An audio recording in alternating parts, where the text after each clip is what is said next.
ನನ್ನವಳಾಗಿರು ನೀನು ಎನ್ನುವುದೊಂದೇ.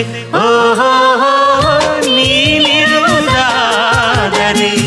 ಸ್ವರ್ಗವು ಈಗಲೇ ನಾನು ನಿನ್ನ ಜೋಡಿಯಾಗಿ ಎಂದು ಬಾಳುವೆ ಬಾಳುವೆ ಬಾಳುವೆ ಎಂದೆಂದು ಎಂದೆಂದು ನಿನ್ನನ್ನು ಮರೆತು ಬದುಕಿರಲಾರೆ.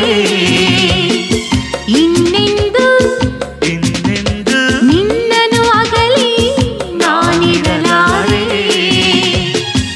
ಒಂದು ಕ್ಷಣ